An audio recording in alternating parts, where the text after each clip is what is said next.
Nah, ternyata setelah saya pelajari Bible, yang dimaksud hidup kekal adalah surga, yang disebut mati kekal adalah neraka.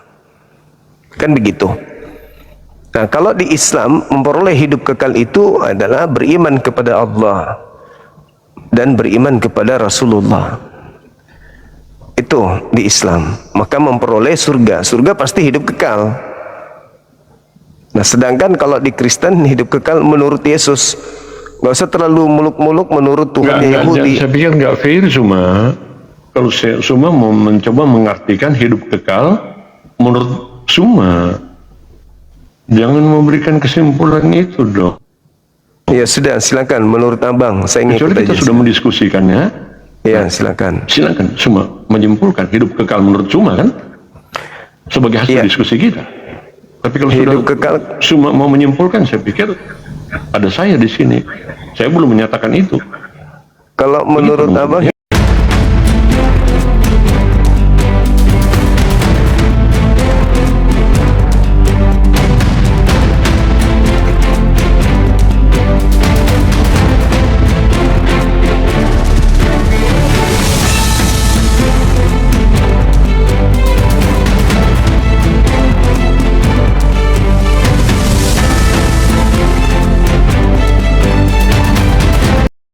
Assalamualaikum warahmatullahi wabarakatuh. Selamat datang di channel Cahaya Debat, tempat kita membahas berbagai topik keimanan dan penuh penghormatan. Pada video kali ini kita akan menyaksikan debat antara apologet Islam dan Kristen yang akan mengupas berbagai pertanyaan penting seputar keyakinan, sejarah, dan kebenaran. Dengarkan dengan pikiran terbuka, ambil pelajaran yang bermanfaat, dan tetap junjung tinggi sikap saling menghargai. Mari kita tonton diskusi dan debatnya sekarang. Assalamualaikum warahmatullahi wabarakatuh. Masya Allah, terenyuh juga kita ya melihat anak-anak muda kesian ditinggal orang tua gitu. Tiba-tiba mereka ingin bertobat, bukan ingin, tiba-tiba mereka memperbaiki diri, bertobat gitu ya. Masya Allah. Ini kenapa ngambuk abang ini? Halo, selamat malam. Selamat hitam. Selamat malam. Selamat malam. Silakan buka kamera. Buat dulu maskernya, baru saya buka kamera. Ya udah, kalau nggak mau bawa aja, bodoh amat. Nontonlah di bawah, nggak bisa ikut berpartisipasi di atas. Suruh buka kamera aja susah. Buka dulu maskernya. Ya udah, buka dulu maskernya.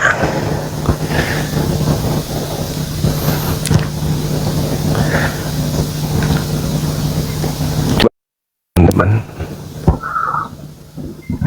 Jumpa lagi teman kita. Saya nggak sengaja gitu loh. Saya pikir kamu naik ke komel saya gitu. Cuma saya sebenarnya nggak ada niat gitu loh. Selatkan tombol nih saya ini. Jumpa lagi kita, Bang. Cuma gini ya. Ya. Mau kamu diskusi dengan baik? Mau. Kan kita selalu diskusi dengan baik.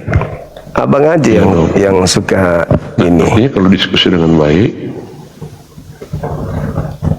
Jadi kalau mau diskusi dengan baik cuma, iya, konstruksi berpikirnya betul-betul bagus gitu loh, poin by poin, ya. 1, 2. Kan sebagai seorang akademisi tahu kan pola diskusi seperti itu, ya. 1 demi 1. Oke. Jangan poin 1 kamu hindari, kamu sudah mau masuk poin yang ketiga. Nggak begitu dong, nggak akan jelas juntrungnya mau kemana. Cuma bukan untuk menang-menangan ya. Saya nggak takut kalau disebut kalah, nggak takut saya. Iya. Silakan kalian boleh bilang, wah Leo bubuk gitu loh, Leo kalah.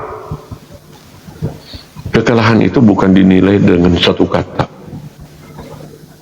Ya, saya hanya menyampaikan Injil di sini. Saya berusaha menjawab apa yang selalu Suma kutip dalam Alkitab untuk dibelokkan maknanya. menyatakan kebenaran menurut iman Kristen saya cuma. Iya. Oke, silakan. Ada tema atau ada materi yang abang ingin jelaskan ke saya, silakan. Kalau kamu suka melanjutkan yang lalu, karena banyak teman-teman kamu penasaran gitu loh dengan tema terakhir yang kita bahas ya. Oh iya. Karena banyak mendesak, kenapa nggak dijawab ayat 11-12-nya? Siap. Kan begitu. Betul. Saya bilang bagaimana saya mau bawa ayat 11-12 kalau ayat 1 nggak clear gitu loh. Semuanya bagi saya gini ya. Jika satu diskusi dibangun dengan dialektika yang bagus, bukan untuk menang-menangan, bukan saya benar, cuma salah, nggak begitu. Saya boleh salah, bisa aja. Tetapi yang penting poinnya kita betul-betul memberikan edukasi, bukan untuk menang-menangan. Ya, terserah semua mau bawa kemana gitu. Kalau saya nggak tahu juga saya akan bilang ke semua, cuma maaf, saya belum terlalu kuasa ini. Ayo kita diskusikan di lain kesempatan aja. Gitu. Nah, orang-orang kami itu nyerbu di anu saya ya, di komod saya dengan typing yang ya mau bagaimana lagi. Begitu juga di DM. Ya, silakan semua mau bawa kemana saya ngikutin aja. Semoga ya saya bisa memberikan jawaban dengan baik. Baik, Bang. Ada hal yang sederhana sebenarnya, tapi dibutuhkan kematangan berpikir dan kejujuran, kearifan, kebijakan di dalam beragama, yaitu terkait dengan bagaimana orang-orang bisa memperoleh hidup kekal menurut Yesus. Itu sederhana sih sebenarnya. Hidup kekal menurut Yesus itu seperti apa? Kita bisa memperoleh hidup kekal dengan cara apa menurut Yesus? Sederhana tema itu, cuman dibutuhkan kejujuran. Kita tidak membawa tendensi keagamaan, tetapi yang kita bawa adalah kekuatan berpikir di dalam menelaah sebuah dalil yang dikonsepkan oleh Yesus yang tertuang di dalam Bible terkait dengan hidup kekal. Nah, orang bisa memperoleh hidup kekal itu contoh dengan beberapa poin yang Yesus suguhkan yang kemudian terekam di dalam Bible. Yang pertama, kalau kita lihat di dalam Matius 19 nomor 16 misalnya, ketika ditanya terkait dengan bagaimana sih saya bisa memperoleh hidup yang kekal itu, lalu Yesus menguraikan, lakukan segala perintah Bapa. Saya sudah melakukan itu, jualah seluruh hartamu. Saya sudah melakukan itu, barulah kau ikuti aku. Itu untuk memperoleh hidup yang kekal. Jadi ada beberapa stasiun yang harus dilalui. Yang pertama, melakukan seluruh perintah Tuhan Elohim, Tuhannya Yahudi. Yang kedua, menjual segala harta, berikan kepada si miskin. Yang ketiga adalah mengikuti Yesus. Nah, ketika mengikuti Yesus, poinnya masuk ke Yohanes 17 nomor 3. Apa itu? Harus mengenal Yesus. Mengenal Yesus yang diutus oleh Tuhan. Nah, sekarang saya serahkan kepada Bang, yang mana di antara ketiga ini yang Anda ingin jelaskan ke saya terkait hidup kekal diperoleh oleh manusia itu dengan cara, jangan manusia lain, Kristen aja dulu. Hidup kekal diterima oleh Kristen dari Yesus bila mana Kristen melakukan apa saja menurut Yesus. Hidup kekal menurut Yesus itu seperti apa? Silakan, Bang. Oke. Terima kasih ya teman-teman ya di sini. Terima kasih ya. Meskipun ini tidak ada rencana dalam diri saya, tetap tidak ada rencana untuk berdiskusi dengan semua, tetapi ya sudah berada dalam komal sudah masuk dalam apa namanya PK ya. Ini PK ya semuanya maksudnya. Iya, iya bang. Mengajak teman-teman Ya, saya ini yang aja. di bawah ikut berinteraksi dengan kita. Boleh, silakan aja teman-teman. Jika ada teman-teman di bawah yang ingin mewakili Suma, silakan ya, dalam typing atau apapun silakan. Baik, cuma begini ya, sebelum kita berbicara lebih jauh, coba kita persepsikan dulu tentang hidup kekal itu. Ini kan yang mau dibahas, betul nggak? Iya, betul. Oke. Apakah semua mau hanya ingin mempersepsikan hidup kekal menurut iman Kristen, atau juga hidup kekal menurut Islam, menurut semua? Saya tergantung, abang. Kalau mau membahas itu juga boleh.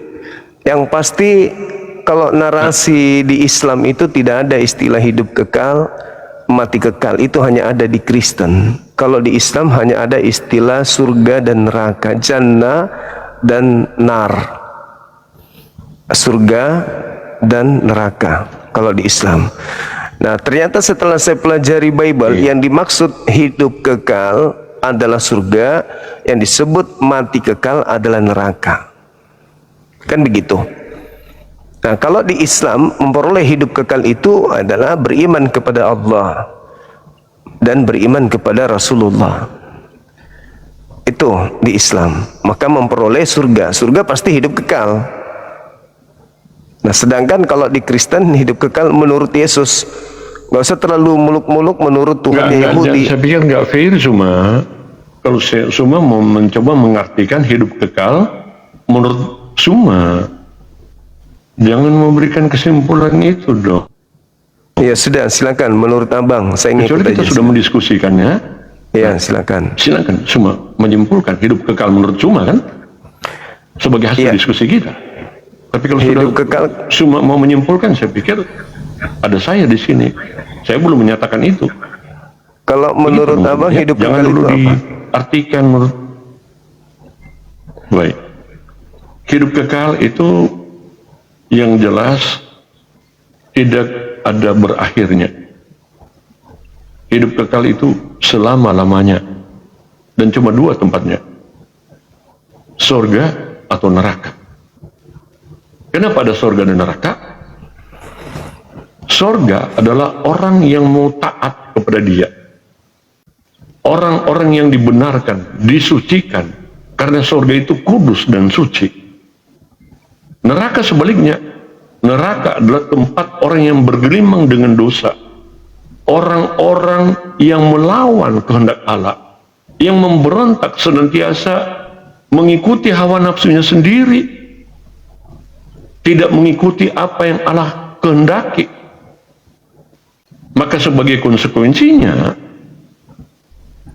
adalah dia harus menghadapi hukuman kekekalan, mati di dalam kekekalan. Mati dalam kekekalan artinya manusia terpisah dengan Allah selama-lamanya karena dosa. Cuma saya mau tanya dulu, apakah ini direkam? Saya belum tahu gitu, karena saya kan belum ada 3 bulan. Direkam. Tolong dibagikan ya. Boleh? Iya, boleh. Ya, boleh dibagikan ke saya. Ya. Ya, makasih ya. Thank you. Saya applause dulu Zumani.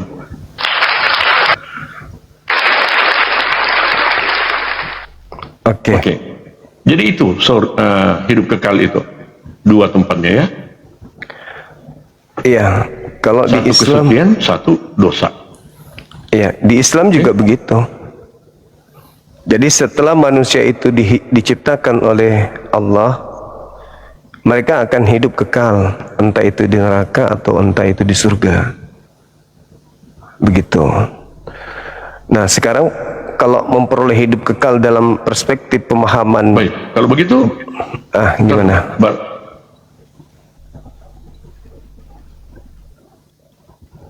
Jadi itu kan neraka itu kan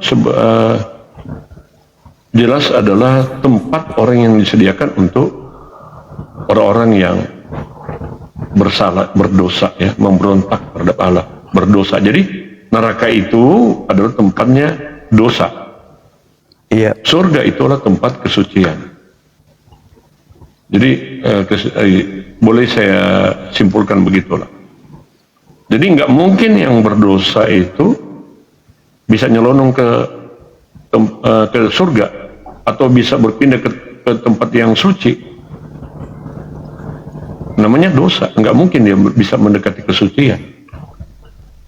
Nah itu kan bicara tentang keadilan Allah yang memutuskan kan perkara, betul semua. Allah yang memutuskan perkara itu. Sehingga manusia ditempatkan di surga atau di neraka. Itu kan bicara keadilan Allah, betul? Iya. Keadilan ya. Baik, silakan lanjut cuma. Ya, itu dia. Jadi hidup kekal menurut Yesus itu kan melakukan segala perintah Bapa. Berdasarkan Matius 19. Sedangkan kalau kita berbicara mengenai perintah Bapa Elohim, yang ada di antaranya adalah jangan ada ilah lain di hadapanku. Nah, sedangkan saudara kami Kristen membuat ilah baru bernama Yesus.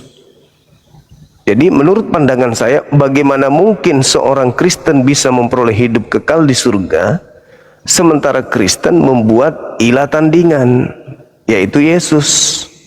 Sementara Yesus ini sibuk mengilahkan ilah yang disembah oleh Nabi Musa. Kristen malah sibuk mendudukkan Yesus yang mereka ilahkan setara dengan ilah yang disembah Musa. Jadi sudah melanggar perintah pertama, jangan ada ilah lain. Saudara kami Kristen membuat ilah lain, ilah baru bernama Yesus. Itu gimana itu? Saya heran gitu semua. Dari mana semua bisa berpendapat bahwa orang Kristen membuat ilah baru? Apa dasar semua ya sehingga mengatakan bahwa orang Kristen membuat ilah baru? Nggak ada dalam iman Kristen ilah baru kok. Yesus? Nggak ada. Semua mau Yesus? cari dari kitab Kejadian sampai Wahyu, nggak ada. Yesus Bang? Ada ilah baru. Yesus ilah baru? Allah yang kami kenal adalah ketika Allah menyatakan diri kepada Musa, aku adalah aku. Itu loh. Ya, Aku Yesus adalah gimana? aku. Yesus adalah ilah baru. Nah, bentar, makanya saya mau jelaskan. Enggak, bukan ilah baru. Ilah baru. Aku adalah aku oleh orang Israel. Bentar dulu. Nanti buktikan aja semua, jangan nggak usah bilang ilah baru. Jangan dulu memframing, tetapi semua harus punya dasar-dasar logika didukung dengan literasi sehingga semua bisa membuat kesimpulan ilah baru. Kalau semua nggak punya itu, ya berarti itu cuma omong-omong aja. Nah, saya mau jelaskan dulu untuk menyangga tidak ada ilah baru.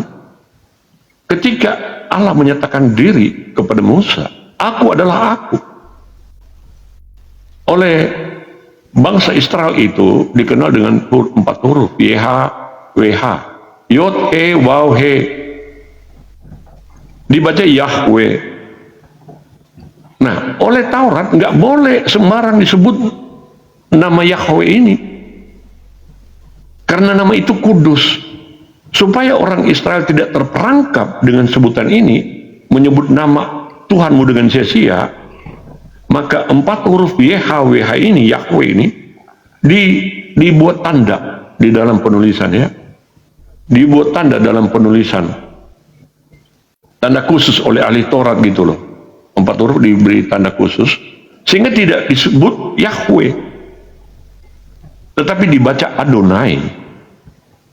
Tuhan. Nah, dalam transliterasi dari Ibrani ke Yunani, Adonai itu sama dengan Kurios, Tuhan. Tetapi juga memang tidak saya pungkiri, kata Kurios ini bisa juga diterjemahkan Tuhan, tergantung padanan katanya. Ya, padanan katanya mau kemanakan. Jadi nggak ada ilah baru. Nah, kalau semua bisa membuktikan di mana ada ilah baru yang orang Kristen buat, silakan. Oke, baik. Jadi ada dua minimal data yang saya sajikan di Kis 2:36. Jadi seluruh orang Israel harus tahu bahwa Yesus Kristus yang kau salibkan itu telah dibuat oleh Allah menjadi Tuhan dan Kristus. Itu satu. Yang kedua, Paulus pun mengiyakan itu di Roma 14 ayat 9. Bentuk itulah Kisah Yesus. Para Rasul 2 ayat berapa? 36. Kisah 2 ayat 36 kan ya. Kristus yang kamu bangkitkan itu kan? Betul. Baik. Terus kemudian? Roma 14 nomor 9. Di situ jelas dikatakan oleh Paulus bahwa sebab untuk itulah Kristus telah mati dan hidup kembali supaya ia menjadi Tuhan. Menjadi Tuhan, baik untuk orang-orang mati maupun untuk orang-orang yang hidup. Berarti ini adalah Tuhan baru, karena sudah ada Tuhan sebelum Yesus. Nah, berarti orang Kristen ketika menuhankan Yesus sama dengan tidak memperoleh hidup kekal, karena telah melanggar perintah Bapa berdasarkan Matius 19 nomor 16. Bagaimana cara untuk memperoleh hidup yang kekal? Yesus mengatakan, lakukan segala perintah Bapa.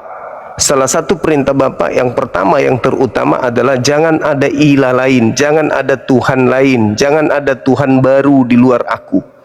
Ternyata Kristen memiliki Tuhan baru bernama Yesus Kristus.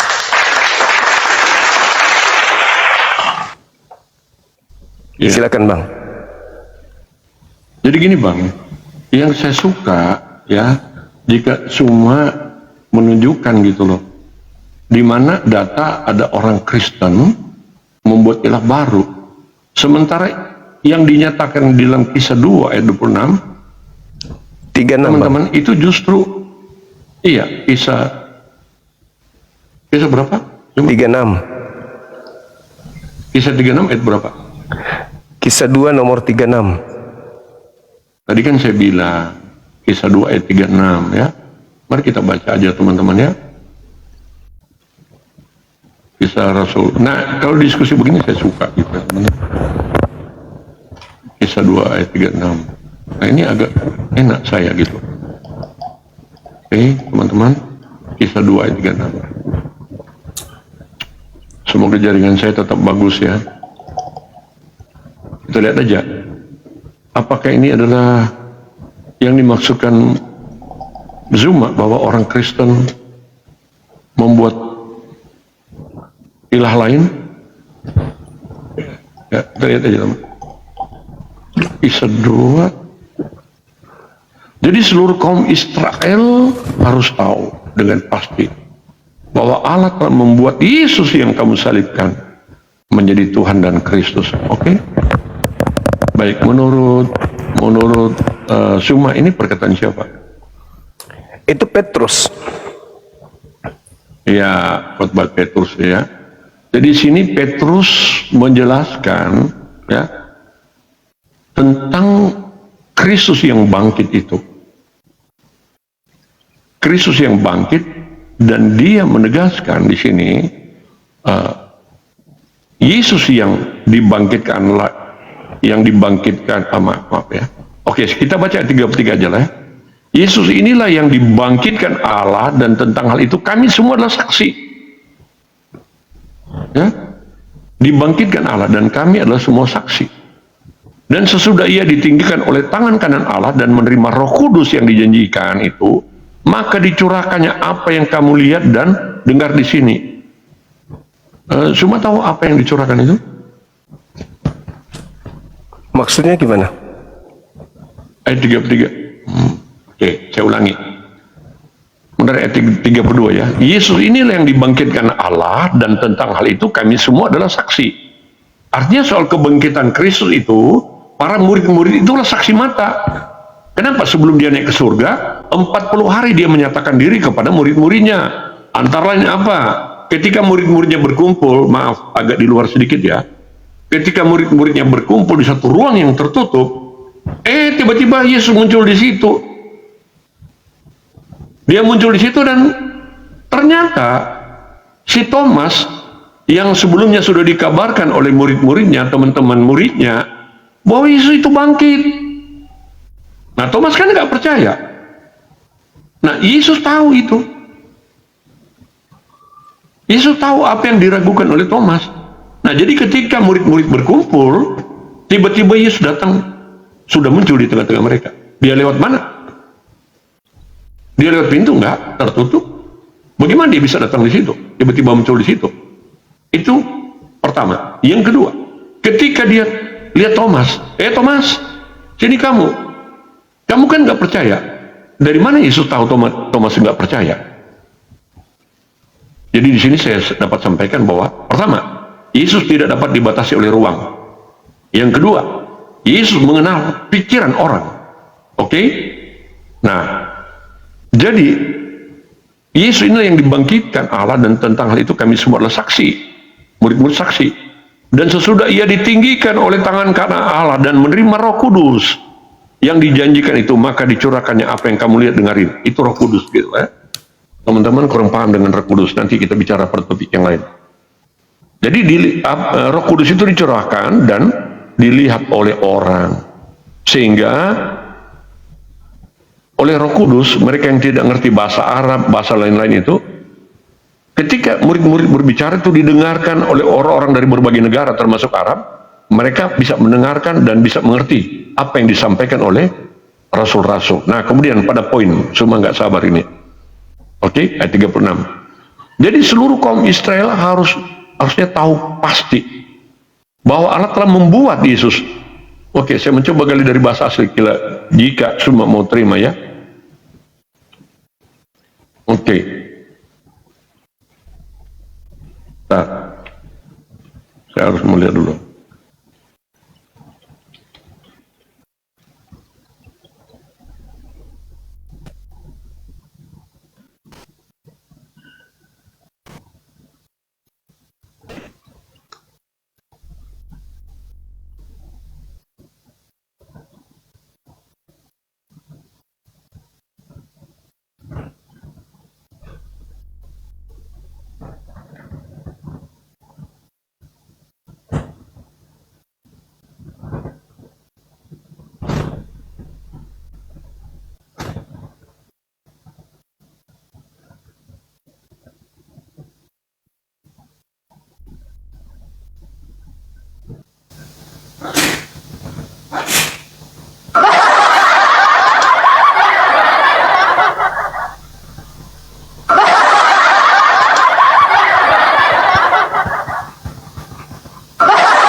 Jangan ada ilah lain.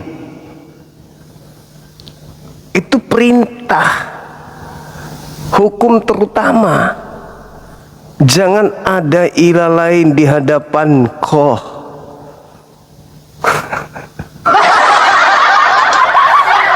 Jangan buat ilah lain. Abang tadi bikin ilah baru.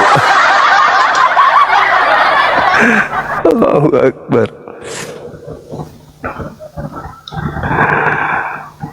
Malu sendiri kan. Seorang pendeta besar habis jemaat. Habis jemaat. Soalnya bikin Tuhan baru. Saya jelaskan, saya kasih data, kok lari kemana-mana. Dibacanya data nomor 32, 33, 34, gak ada hubungannya.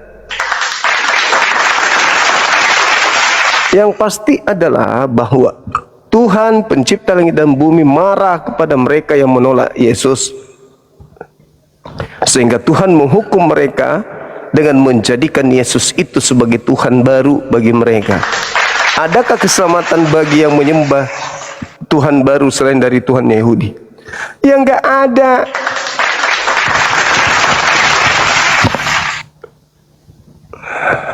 Oke Dinda, makasih Dinda. Makasih Dinda siapa tadi yang orang Lombok. Oke, DM aku ya. Aman itu, aman.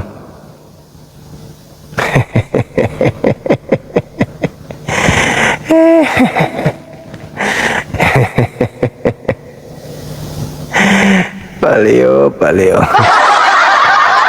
Hidup kekal itu yang pertama saya kasih sudah beberapa kisi-kisi tadi. Menjalankan segala perintah Bapa. Salah satu perintahnya jangan ada ilah lain. Itu perintah Bapa. Jangan ada ilah lain. Nah, Kristen punya ilah baru, namanya Yesus. Bagaimana bisa memperoleh hidup yang kekal? Hukum pertama aja udah dilanggar. 10 hukum yang ada dalam Torah itu, hukum pertama jangan ada ilah lain. Kristen bikin ilah baru. Halo, selamat malam. Ya, assalamualaikum bang. Waalaikum. Dari mana abang? Saya Ahim dari Sumbawa. Bang Ahim dari Sumbawa, NTB. Oh, siap. Sempat-sempatnya. Sempat-sempatnya. Pak Leo lucu deh. Pak Leo. Anda banget lucunya. Kaget dia dikasih data. Pasti kaget lah Pak Leo. Karena jelas-jelas Yesus dibuat menjadi Tuhan. Dibuat menjadi Tuhan untuk siapa? Yesus ini dibuat menjadi Tuhan oleh Tuhan. Ya, untuk orang-orang jahat berdasarkan Kis 2:36 itu. Ya. Coba teman-teman monitor Pak Leo dulu. Masih live nggak dia? Live nggak dia Pak Leo, teman-teman? Coba dicek dulu. Apa alasannya di sana di Komalnya? Kenapa dia tiba-tiba turun? Apa katanya? Apakah sudah naik teman-temannya di Komalnya? Udah naik?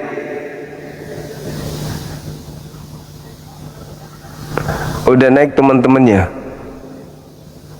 Live terus sudah ada yang naik di tempatnya?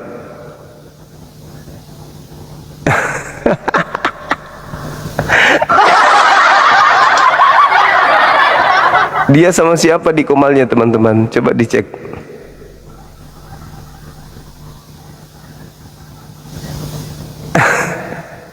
Belum apa-apa pun. Kenapa dia memframing sendiri? Ya Allah ya Karim. Kenapa dia kayak gitu? Kenapa dia ngamuk? Kenapa dia putuskan kalau gitu? Harusnya kalau sendiri diselesaikan dulu, diselesaikan kasusnya dulu. Bagaimana dia menjelaskan bahwa Tuhan baru itu Yesus berdasarkan dalil yang saya sajikan. Yesus dibuat menjadi Tuhan. Pasti bingung dia tadi tuh. Dia bingung mau menjawab apa gitu kok. Karena memang tertulis di situ. Seluruh orang Israel harus tahu bahwa Tuhan Elohim telah membuat Yesus yang kau salibkan itu menjadi Tuhan dan Kristus. Nah, kaget mungkin. Saya curiga dia tidak pernah baca dalil itu. Makanya dia kaget. Setelah dia baca bingung. Ini cara ngelasnya kemana nih ngelesnya? Mau kemana ngelesnya ini? Karena tidak ada jalan ngelesnya, makanya dia pura-pura rungkat. Padahal aku suruh tema yang paling kau kuasai, nggak mau dia. Dia mau masuk ke mana Galatia 1 nomor 11 dulu. Aduh, udahlah. Main cerita tepung lagi nanti. Tapi tema yang saya sajikan ke dia itu jauh lebih parah sebenarnya. Sayangnya dia lari duluan. Coba tidak lari, teman-teman. Sengaja saya buat pelan-pelan supaya dia bisa bertahan gitu. Ternyata dia lebih memilih kabur dan curhat di Komalnya sendiri. Pak Leo pengetahuan dia nggak mau lagi dimaki-maki sama kawan. Apa sih lo sama Bang Suma kok kayak gitu. Dia nggak mau lagi kawan-kawan mengalami duka yang pernah dialami beberapa kali gitu.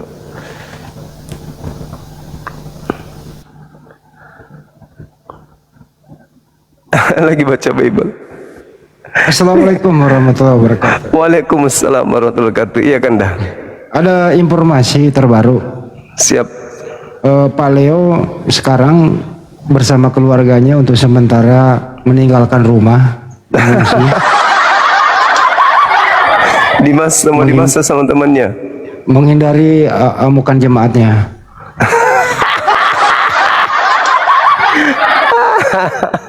Terakhir melalui pantauan dia tidur di penginapan. Berapa hari gitu. Itu sih informasinya terakhir. Allahu Akbar. Padahal kan ini apa ya? Inti hidup kekal menurut Yesus. Bagaimana hidup kekal itu menurut Yesus? Kok ini enggak pula yang dia bahas? Aneh. Justru harusnya dia jagonya di sini, materi ini, supaya membuktikan bahwa dia dan Kristen itu memperoleh hidup kekal berdasarkan pengajaran Yesus. Ternyata kabur. Kalau sesi sebelumnya masih bagus, masih ngotot, meskipun udah keok, tapi ngotot. Ini belum ngapa-ngapain udah kabur duluan. Hancur, sudah hancur. Jadi biar jemaatnya, temannya itu paham bahwa ini tadi PK. PK itu nggak ada kick mengkick. Artinya apa? Dia yang kabur sendiri. Aduh, parah. Nggak ada lagi ya, cuma framing ya kalau dia di kick ya. Nah itu tadi PK. Enggak ada. Dia sendiri yang pergi kok. Pergi dengan kesedihan, dengan air mata berlinang, jatuh bercucuran. Itu katanya curhat di komalnya dia. Aku mau kesana ke komalnya, coba. Aku yang naik. Coba. Lanjut Ki. Iya, sampaikan kenapa lari, bilang gitu. Bang semua masih standby untuk menunggu. Atau saya mau buat dia malu. Karena terlalu sombong, terlalu ponga kalau dia ngomong gitu, meremehkan orang lain. Saya pingin pada kesimpulan akhir bahwa dia tidak memperoleh hidup kekal, begitu juga umatnya. Halo, selamat malam. Salam dari Malaysia. Salam dari Malaysia. Iya, kabar bang. Mas. Saya bahagia. Ya. Saya tengah bahagia sekarang ni. Oh, Saya Alhamdulillah. bahagia melihat ada orang-orang hebat seperti Abang Zuma dan rakan-rakan semua Alhamdulillah. memperjuangkan akidah Islam kita lah. Alhamdulillah, Masya Sebab Allah. abang antara orang yang berpeluang untuk berjihad ke jalan sini. Kami di Malaysia ni orang cakap macam mana? Kita kan, kalau kita nampak orang Melayu di Malaysia ini, itu automatik Islam, kita dah tahu itu. Iya. Abang faham kan? Kalau orang warga negara Indonesia ni yang ada dekat tempat saya ni ramai juga. Tapi memanglah 90% tu Melayu. Islam, masalah Islam. Tapi kadang-kadang tu kita tak tahu dia agama apa. Abang faham kan? Iya, paham. Ya. Faham. Jadi bila saya masuk, selalu tengok Abang Zuma ni, saya tengok alhamdulillah ada orang yang macam ni, yang boleh yang boleh macam cakap apa, yang boleh berdebat secara langsung dengan orang-orang non-Muslim ni. Sebab apa saya beritahu kat abang, sepanjang saya tengok lintas langsung antara debat agama ni, saya selalu tengok di Speaker Corners UK. Saya selalu ikut juga dengan Dr. Zakir Naik, Syekh Ahmad Didat, Arwah kan. Diorang ini tidak orang kata apa, macam Abang Zuma ni terlalu orang kata apa, terlalu keras begitu. Abang Zuma ni membawa pendekatan yang baru pada saya, yang saya kata betul ke diorang ni sembah Kristus palsu ni sampai saya terfikir begitu. Sebab pada Syekh Ahmad Didat dan Zakir Naik tak pernah bawa isu semacam tu. Mungkin diorang tahu, cuma mungkin masih nak jaga hati umat-umat Kristian. Maksudnya bagi abang macam mana tu? Agak ada orang tahu ke benda tu? Tahu, cuman lawannya nggak ada. Jadi diorang dah tahu kebenaran asalnya ya. Ya, Nah, bila pendekatan Abang Zuma ni dengan kerasnya bantai balik orang-orang Kristian itu, kasihan juga, tapi diorang kena tahu kebenaran kan. Dan saya rasa orang macam ni patut ada, memang patut ada. Itu yang saya nak sangat. iya. Sebab kami Malaysia memang tak ada peluang macam ni Bang Umar. Serius cakap, kami tak ada peluang untuk nak berdebat dengan orang-orang Muslim macam ni. Tak ada peluang. Sebab kami ialah menghormati agama-agama lain, dia menghormati. Selagi dia orang tak mengganggu kita, kita tak akan mengganggu dia orang. Iya. Tapi macam saya tengok di Indonesia ni, macam Abang Umar cakap, Alkitab dia, Bible dia tu banyak menggunakan istilah-istilah Al-Quran itu. Memang kita pada orang umat Islam ni memang sakit hati sangat lah. Tapi Iya. memang sakit hati sangat. Betul. Karena mereka Abang Zuma. menggunakannya pada Yalah, dia tempatnya, yang bukan pada tempatnya, Bang. Ya. Saya sayang bang, saya sayang dengan orang-orang Indonesia. Bukannya apa, sebab kita ni Wah, sorry Bang, sorry. Sorry. Selamat malam bang. Malam juga saudara, silakan dari Kristen ya. Betul bang. Boleh buka kamera silakan. Mungkin gini aja bang, gelap juga. Di sini diminta untuk buka kamera, Bang. Silakan aja, nggak apa-apa kok. Akses diperlukan untuk siarkan video sebagai tamu. Anda dapat siarkan menggunakan audio. Nggak bisa bang, harus audio. Iya, akun Anda belum ini untuk buka kamera, Bangku.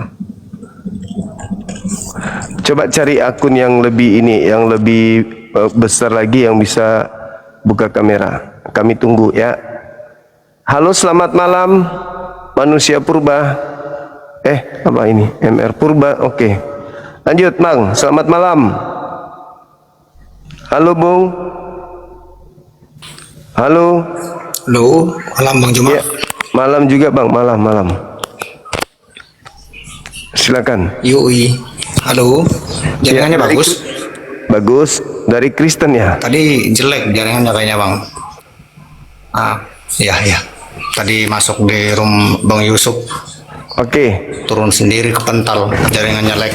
Biasanya gitu. Gimana kita ada Bang? tema ini?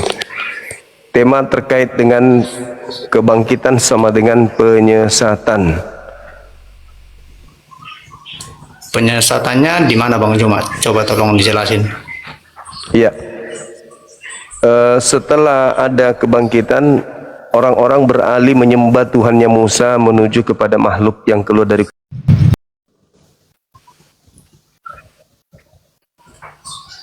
orang. Tolong diulang. Ketika ada kebangkitan, maka orang-orang beralih menyembah, dari menyembah Tuhannya Nabi Musa menuju kepada sembahan yang diarahkan kepada makhluk yang keluar dari kubur tadi. Maka itulah penyesatannya, menyembah selain Tuhan yang menyatakan diri kepada nabi-nabi. Dengan alasan Tuhannya Musa lah yang turun menjadi Yesus. Padahal itu hanya klaim dari pihak Kristen doang. Nah, sedangkan di dalam kitab Matius 27 terungkap bahwa kebangkitan itu, isu kebangkitan itu adalah penyesatan yang mengakibatkan akibat yang sangat buruk, lebih buruk daripada penyesatan yang pertama. Itu, Bang. Jadi kebangkitan itu akibatnya sangat buruk, menyesatkan manusia. Macet Bang Jum. Silakan. Macet jaringan saya kayaknya.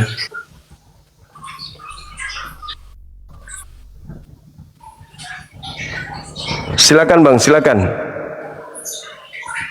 Ya, yang saya tangkap tadi Bang Juma katakan orang-orang berubah, yang tadinya menyembah Tuhannya Musa, kemudian menyembah Tuhan Yesus, begitu. Iya, menyembah makhluk yang keluar dari Setannya di kubur. situ, begitu Bang Juma. Betul sekali. Macet-macet tadi nggak kedengaran semua suaranya Bang. Iya, iya. Sebenarnya Penyesatannya begini itu. Bang Juma ya. Iman yang benar itu Bang Juma. Sebenarnya bukan penyesatan ya Bang Juma ya. Kalau bukan Bukan penyesatan, teman-teman di bawah kamera saya bagus. Bentar Bang Juma, kameranya bukan ini, anti goresnya pecah. oke, Nggak lanjut, bisa Pak, ini, lanjut. nggak bisa di kayak gini. Oke. Sebenarnya ini Pak Bang Juma, orang-orangnya yang salah menilai begitu, salah mengimani. Jadi tidak mengimani sesuai dengan fakta Alkitab begitu. Karena Tuhannya Musa itu adalah Tuhan Yesus sendiri, Tuhan yang sama. Tuhan di perjanjian lama sama dengan Tuhan di perjanjian baru.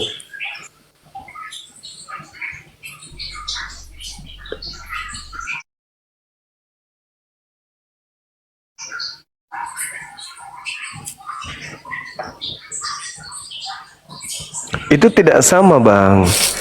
Bagaimana mau sama? Tuhan pencipta langit dan bumi bukan makhluk, sedangkan yang keluar dari kuburan itu makhluk. Bagaimana mau sama? Itulah penyesatannya.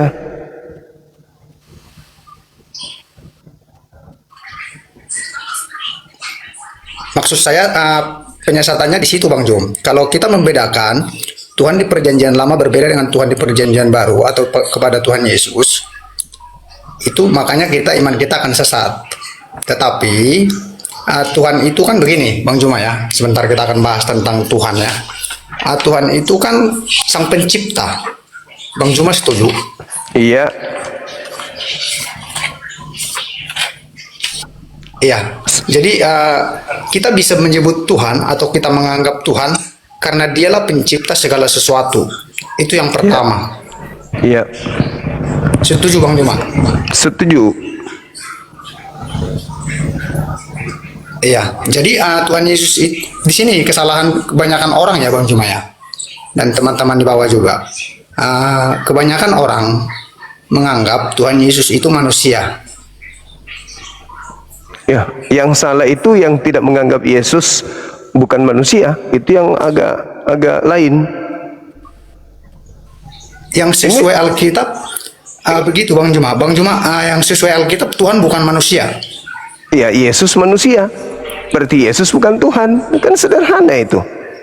Makanya orang yang menuhankan begini. Yesus, Jadi kebanyakan bahkan di dalam sesatnya, internal penyesatannya itu di Kristenan. situ. Sebentar, Bang Juma. Sebentar. Begini Bang Juma, saya coba tangkap ya. Kebanyakan bahkan dalam internal kekristenan pun ada banyak orang bahkan sudah sekelas pendeta begitu, pengajar, mengimani Tuhan Yesus itu manusia. Karena yang kita tahu dalam firman Tuhan seperti di Roma 3 ayat 23, semua manusia telah berbuat dosa dan kehilangan kemuliaan Allah. Artinya, kalau kita menganggap Tuhan itu manusia, lalu kemudian kita katakan manusia yang kita tuhankan ini tidak berdosa, itu adalah hal yang tidak sesuai dengan Alkitab, begitu. Yang berbenturan atau bertabrakan dengan firman Tuhan. Jadi menurut saudara Yesus itu bukan Artinya manusia. begini Bang Juma. Artinya begini, semua manusia kan diciptakan, tidak ada seorang pun manusia yang mencipta begitu. Iya, makanya maka Jadi dari kami orang-orang Kristen, bahkan saya pribadi ya, saya tidak pernah menuhankan manusia atau Tuhan saya jadi manusia pun itu adalah hal yang sesat atau tidak sesuai dengan firman Tuhan. Oke, berarti Yesus bukan Tuhan ya? Bukan seperti itu Bang. Yang saya maksud, Yesus bukan manusia. Jadi Yesus bukan manusia? Ya, itu yang benar. Tetapi Tuhan. Berarti Anda gangguan berarti. Bukan saya yang gangguan Bang Jun. Loh, Yesus mengaku dirinya Coba sebagai anak Bang manusia. Juma buktikan. Bang Juma tadi bentar. Bentar. Bang Juma katakan saya gangguan. Coba Iya. Abang buktikan contohnya dengan dalil atau ayat firman Tuhan. Gangguannya di mana begitu loh. Contohnya Yesus nih ngaku saya ini manusia gitu. Atau Yesus. contohnya yang lahir itu manusia. Atau contohnya tubuh dan darah Tuhan Yesus itu manusia begitu, atau waktu dia disalib, atau Oke. waktu dia bangkit. Baik. Di mana unsur kemanusiaan Tuhan itu ada? Begitu Bang Jum. Oke. Baik. Biar kita baca kan. Ini saya Coba Anda baca Lukas 22, coba. Lukas 22 nomor 6869. Coba. Boleh? Boleh Anda baca? Bang Juma boleh tampilin nggak apa-apa biar cepat. Lukas di- 22 ayat 6869.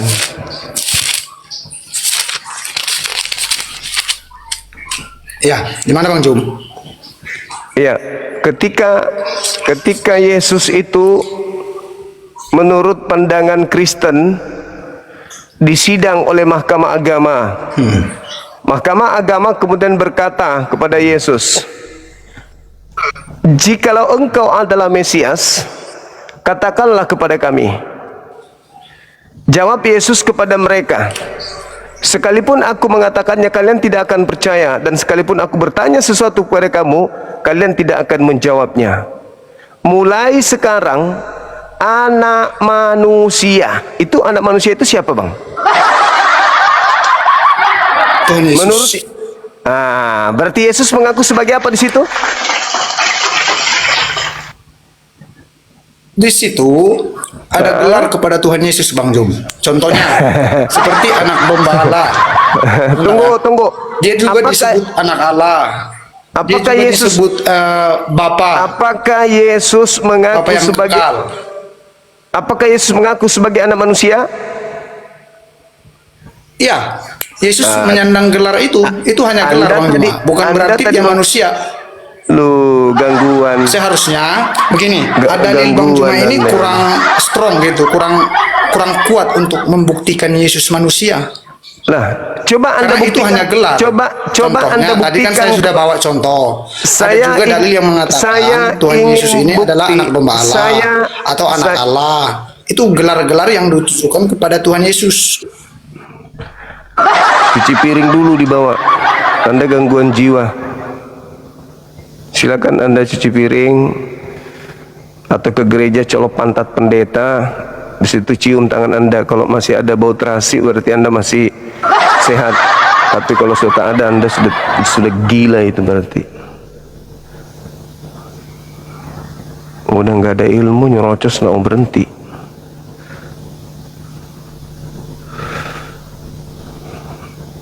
Nggak ada ilmunya ngomong terus sih. Gimana ceritanya mau diwaraskan kayak gitu? Nggak mau waras dia teman-teman, maunya gila terus. Teman-teman, Leo masih hidup, masih live maksudnya. Yesus mengatakan anak manusia. Sekarang itu bukan anak manusia, itu hanya gelar doang. Benar-benar gangguan jiwa kan? Nah. Giliran mau minta kepada dia, tunjukkan bukti Yesus bukan manusia. Oh, nggak pernah berhenti ngomong. Apa sih? Halo. Assalamualaikum Bang Juma. Waalaikumsalam. Bang Juma, si Leo berkoar-koar di atas tuh. Nah, itu dia makanya aku undang dia, tapi dia nggak ngeh, sibuk dia. Banyak kali alasannya, sinyal lah, minum kopi lah katanya. Ini coba saya undang lagi, tapi nggak bisa, dia nggak terima. Saya undang tapi dia nggak terima. Boleh nggak saya undang lagi, Bang? Boleh, Karena boleh. Aku selalu setia nonton abang ini, dukungan penuh ini Bang. Oke, abangku boleh dibawa dulu biar saya undang Oke, beliau. siap. Makasih ya. Ya. Coba diundang saya, soalnya saya belum maksimal tadi. Tema saya belum, saya belum nembak. Aku belum klimaks, teman-teman. Aku baru pemanasan. Belum pemanasan dia keluar duluan dia. Padahal aku belum pemanasan full. Baru sonding-sonding pelan-pelan. Dia ngecerot duluan. Kabur dia, teman-teman. Ini aku minta nih, aku minta supaya dia terima tuh. Coba typing di sana, Bang Zuma, tolong di invite bilang. Ditolaknya.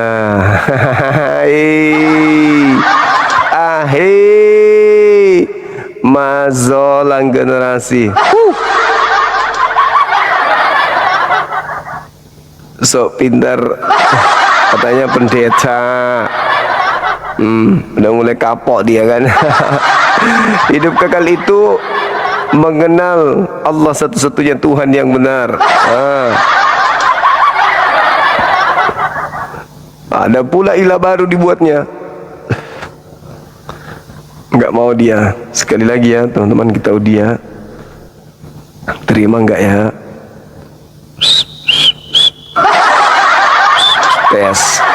Tes sekali lagi.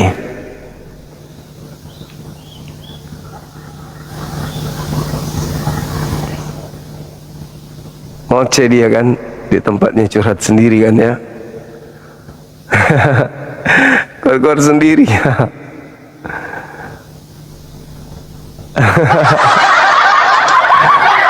Ampun dia kan.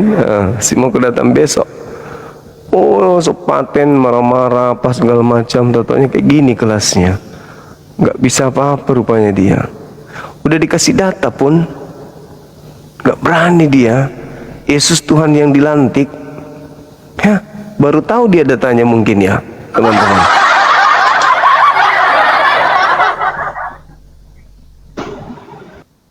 Halo, selamat malam. Halo. Assalamualaikum Bang Zuma. Waalaikumsalam. Salam dari Malaysia Bang. Oke Abang, kasih. Kita peminat Abang selalu tengok konten debat terbaik. Iya. Kasih Lagi Bang. satu hal, saya ada bagi tahu satu hal mengenai agama Kristian ini dekat Malaysia. Orang pernah meminta untuk menggunakan perkataan Allah di dalam Bible. Ini fakta yang bukti lah. Tapi ditentang oleh umat Islam di Malaysia.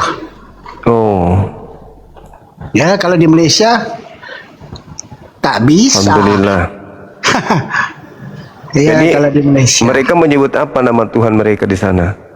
Ya, di sana dia kalau dalam Bible-nya dia ada Lord ataupun hanya King Lord begitu. Dia ada Bukan version Cinlok. lain. Bukan. Dia ada version lain bang. Kalau macam King James itu version lain lagi ya. Sebab kebanyakan dia mungkin pengaruh Barat lah. Yang sebenarnya lah. Sebab agamanya ini sebenarnya kalau ibarat Yahudi, kitabnya juga sudah diubah jadi Talmud, bukan lagi Taurat. Jadi kalau Injil ini pun diubah juga menjadi Bible. Cuma yang dijaga kesayangannya adalah Al-Quran, yaitu kalam Allah. Itu yang pembenarnya. Oke, jadi abangku. yang dikatakan roh pembenar itu, kita udah tahu itu abang. Orang kita udah paham itu. Terima kasih ilmunya abangku. Mantap sekali semangatnya abang. Tapi kalau pemahaman-pemahaman kayak gitu teman-teman kita udah paham juga. Jadi Roh Kudus itu adalah bla bla bla bla bla. Roh Kudus itu adalah bla bla bla dan seterusnya gitu abang. Ini sekarang ini yang jadi masalah ini Pak Leo, kenapa jadi kucing ketakutan dia?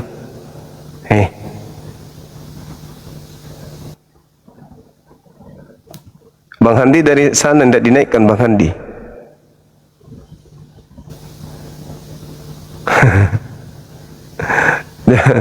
Tidak dinaikkan sama omle bo.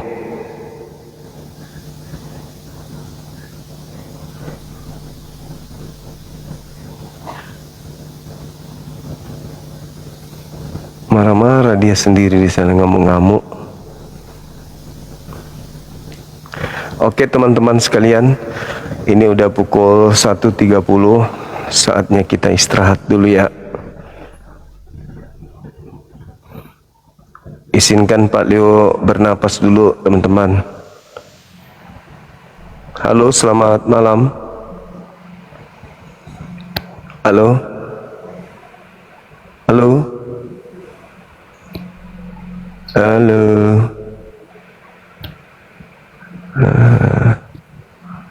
Dibawa aja bang ya. Teman-teman sekalian, kita boleh istirahat nggak?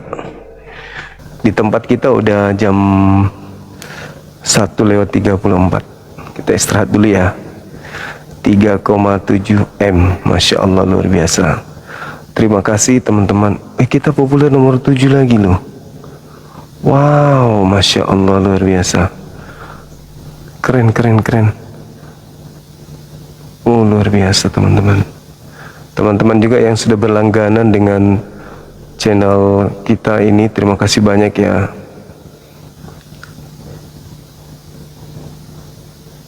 Luar biasa anda semua, Masya Allah. Thank you atas apa yang Anda berikan sebagai pencapaian kita. Luar biasa, Masya Allah banget. Sesuatu yang sangat luar biasa, teman-teman. Salut atas semua. Keren. Ada berapa ada teman-teman yang menjadi pelanggan dari channel kita ini?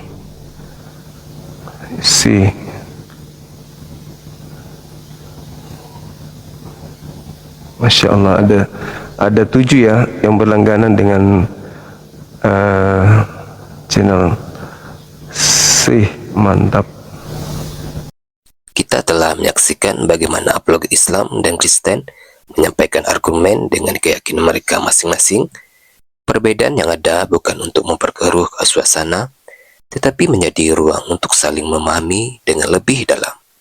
Semoga diskusi ini menambah wawasan kita dan mendorong kita untuk mencari kebenaran dengan hati yang jujur dan pikiran yang terbuka. Terima kasih sudah menyaksikan sampai akhir. Jangan lupa like, share, dan subscribe agar channel ini terus berkembang dan menghadirkan diskusi apologet Islam yang bermanfaat. Sampai ketemu lagi dan nantikan video-video diskusi dan debat apologet Islam selanjutnya. Assalamualaikum warahmatullahi wabarakatuh.